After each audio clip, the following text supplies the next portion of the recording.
ಇನ್ನು ಮುಂದೆ ಏನೇನು ಆಯಿತು ಹೇಗೆ ಆಯಿತು ಅನ್ನೋದನ್ನೆಲ್ಲ ನಮ್ಮ ಗೋವಿಂದಣ್ಣವರು ನಿಮಗೆ ವಿವರವಾಗಿ ತಿಳಿಸ್ತಾರೆ. ಪ್ರೇಕ್ಷಕರಿಗೆ ಅನುಕೂಲ ಆಗಿದೆ ಎಲ್ಲದಕ್ಕಿಂತ ನಮ್ಮ ಕೆಲವ್ರಿಗಿದೆ, ಕೆಲವ್ರಿಗೆ ಸ್ವಲ್ಪ ಏನೋ ಪ್ಯಾನ್ ಇಂಡಿಯಾ ಅಂತ ಮಾಡ್ತೀವಿ. ಆಮೇಲೆ ಮಲ್ಟಿಪ್ಲೆಕ್ಸ್ಗಳಲ್ಲಿ ನಾವು ಹೆಚ್ಚಿನ ಸೌಕರ್ಯ ಕೊಡ್ತಾಯಿದ್ವಿ, ನಮಗೆಲ್ಲ ಸಾಕಾಗಲ್ಲ ಅನ್ನೋದು ಅವ್ರಿಗಿದೆ. ಆದರೆ ಅವ್ರಿಗೆ ಗೊತ್ತಾಗುತ್ತೆ ಈಗ ಏನು ಆಗಿದೆಯಲ್ಲ, ಇನ್ನೊಂದು 3-4 ತಿಂಗಳಲ್ಲಿ ಗೊತ್ತಾಗತ್ತೆ ಏನು ಹೆಚ್ಚಿನ ಸಂಖ್ಯೆ ಜನ ನೋಡ್ತಾರೆ. ಇವತ್ತಿನ ದಿನ ಏನು ಒಂದು ಥಿಯೇಟ್ರಿಗೆ ಎಲ್ಲರೂ ಬರೋಕ್ಕಾಗ್ತಾ ಇರಲಿಲ್ಲ, ಎಲ್ಲ ಪ್ರೇಕ್ಷಕರಿಗೆ ಬರೋಕ್ಕಾಗ್ತಾ ಇರಲಿಲ್ಲ. ಇವತ್ತು ಮುಂದಿನ ಏನು ಮುಂದೆ ನಡೀತಾ ಇತ್ತಲ್ಲ ಥಿಯೇಟ್ರ್ಗಳಲ್ಲಿ ಸಾಲಿಗೆ ಜನ ನಿಂತ್ಕೊಳ್ತಾಯಿದ್ರು, ಅದು ಮುಂದೂ ಮರುಕಳಿಸ್ತದೆ ಅಂತೇಳಿ ನಾವು ಅಂದ್ಕೊಂಡಿದ್ವಿ. ಅದೇ ರೀತಿ ಹೆಚ್ಚಿನ ಜನಸಂಖ್ಯೆ ನೋಡ್ತಾರೆ.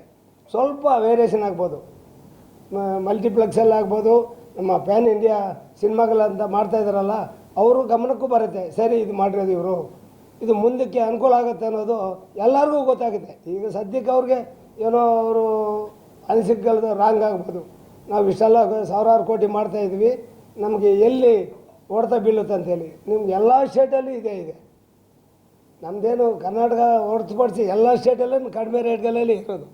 ಇವತ್ತಿನ ದಿನ ಆಂಧ್ರ ಆಗ್ಬೋದು, ತೆಲಂಗಾಣ ಆಗ್ಬೋದು, ಕೆಲವೆಲ್ಲೂ ಅವರು ಏನು ಕರ್ನಾಟಕದವ್ರನ್ನ ಅಷ್ಟು ಹೋಗಲಿದ್ದಾರೆ. ರಾತ್ರಿ ನೋಡಿದೆ ಕೆಲವು ಚಾನಲ್ಗಳಲ್ಲಿ ಅಷ್ಟು ಕಟ್ಟುನಿಟ್ಟಾಗಿ ಅವ್ರು ಮಾಡ್ತಾರೆ, ಅಂದ್ಕೊಟ್ಟಿದ್ದು ಸಾಧಿಸ್ತಾರೆ ಅನ್ನೋದನ್ನು ಅವರ ಚಾನಲ್ಗಳಲ್ಲಿ ನೋಡಿದ್ವಿ.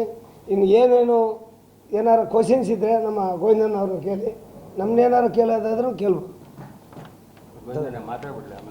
ಮಾತಾಡಿ ಆಮೇಲೆ ಲಾಸ್ಟಲ್ಲಿ ಕ್ವಶನ್.